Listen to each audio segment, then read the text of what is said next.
জাতীয় নির্বাচন কমিশনের নির্দেশ মেনে এবার রাজ্যের মুখ্য নির্বাচনী আধিকারিক দফতরকে আর্থিক স্বাধীনতা প্রদান করল নবান্ন। প্রসঙ্গত, জাতীয় নির্বাচন কমিশন গত জুলাই মাসে রাজ্যের মুখ্য নির্বাচনী আধিকারিকের দফতরকে স্বতন্ত্র সংস্থা ঘোষিত করার নির্দেশ দেয়।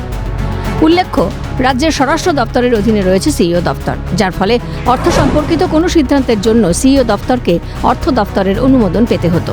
এবার সিইও দপ্তরকে অর্থ খরচের ক্ষেত্রে নির্দিষ্ট পরিমাণের টাকা খরচ করার জন্য প্রয়োজনীয় ব্যবস্থা করে দিল রাজ্য সরকার। এবার তারা তাদের মতো নির্দিষ্ট পরিমাণের অর্থ খরচ স্বাধীনভাবে করতে পারবে বলে নবান্ন সূত্রে খবর। তবে নির্দিষ্ট সীমা থেকে অতিরিক্ত খরচ করতে পারবে কিনা তা এখনও স্পষ্ট নয়। মুখ্য নির্বাচনী আধিকারিকের দপ্তরের আয় ব্যয়ের হিসেব রাখতে কন্ট্রোলার অফ ফিন্যান্স পদে কোনো একজন আধিকারিক সেই দায়িত্বে থাকবেন।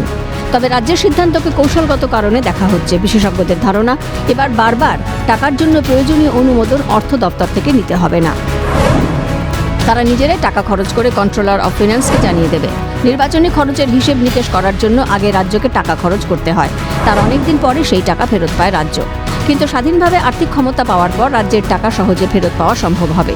তাই নবান্ন মুখ্য নির্বাচনী আধিকারিক দপ্তরকে আর্থিক ক্ষমতা হস্তান্তর করার সিদ্ধান্ত নিয়েছে বলে সূত্রের খবর। খালিদ জামালের রিপোর্ট, ক্যালকাটা নিউজ।